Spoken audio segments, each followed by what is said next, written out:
Bismillahirrahmanirrahim.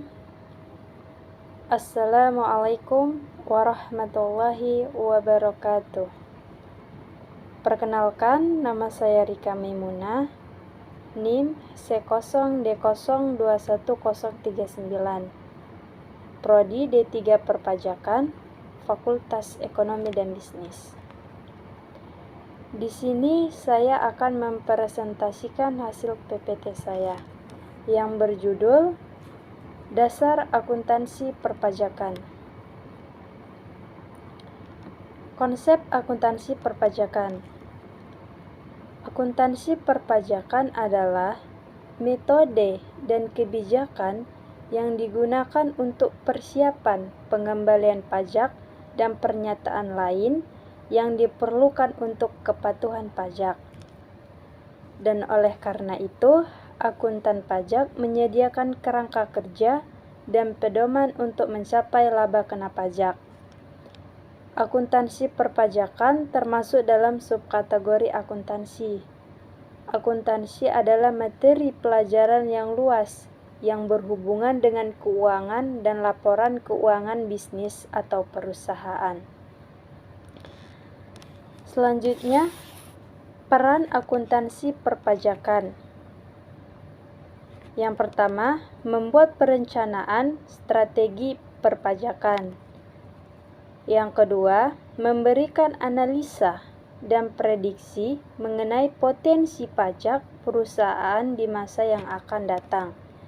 Yang ketiga, alat untuk menerapkan perlakuan akuntansi atas kejadian perpajakan yang disajikan dalam laporan komersil maupun laporan fiskal.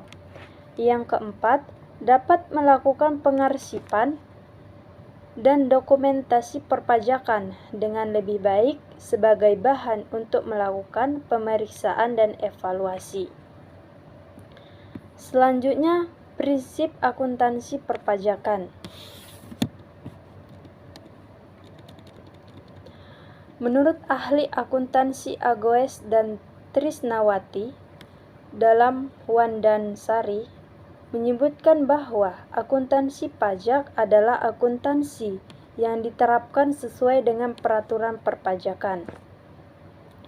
Prinsip-prinsip yang penting dalam akuntansi perpajakan, yang pertama, prinsip kesatuan.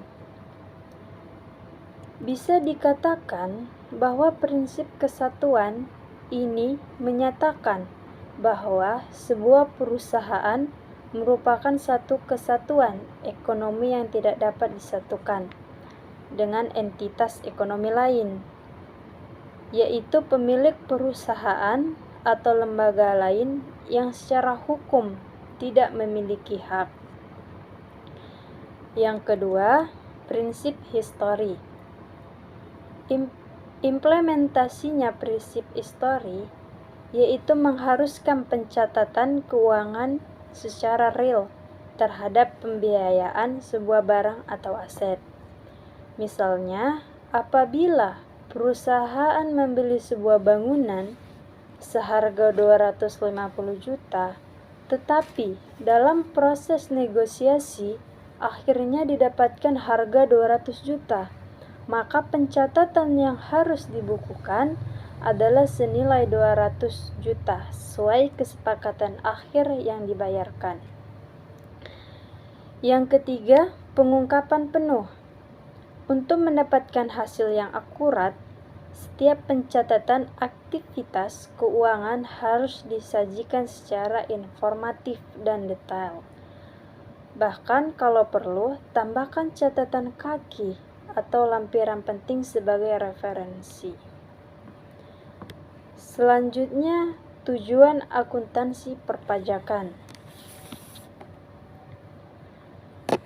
Akuntansi pajak memiliki tujuan untuk menetapkan besarnya pajak terutang berdasarkan laporan keuangan yang disusun oleh perusahaan.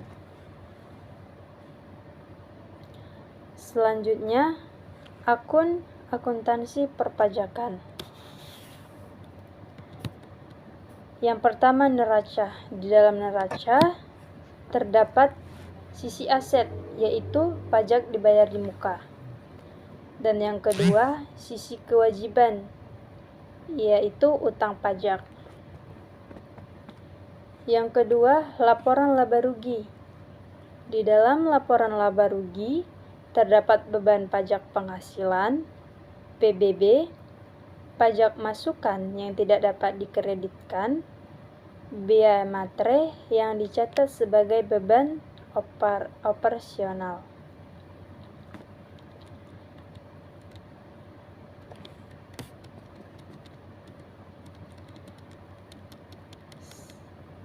Selanjutnya, karakteristik informasi dalam laporan keuangan. Yang pertama dapat dipahami. Kualitas penting informasi yang ditampung dalam laporan keuangan adalah kemudahannya untuk segera dapat dipahami oleh pengguna. Untuk maksud ini, pengguna diasumsikan memiliki pengetahuan yang memadai tentang aktivitas ekonomi dan bisnis, akuntansi, serta kemauan untuk mempelajari informasi dengan ketekunan yang wajar. Yang kedua, relevan. Agar bermanfaat, informasi harus relevan untuk memenuhi kebutuhan pengguna dalam proses pengambilan keputusan. Yang ketiga, keandalan. Informasi memiliki kualitas andal jika bebas dari pengertian yang menyesatkan, kesalahan material, dan dapat diandalkan penggunaannya sebagai penyajian yang tulus atau jujur.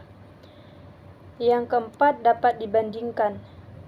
Pengguna harus dapat memperbandingkan laporan keuangan entitas antar periode untuk mengidentifikasi kecenderungan, posisi, dan kinerja keuangan. Sekian presentasi dari saya. Kurang dan lebihnya saya mohon maaf. Saya akhiri. Pak Topik menjahit kopiah dijahit sampai utuh. Wabillahi taufiq wal hidayah. Wassalamualaikum warahmatullahi wabarakatuh.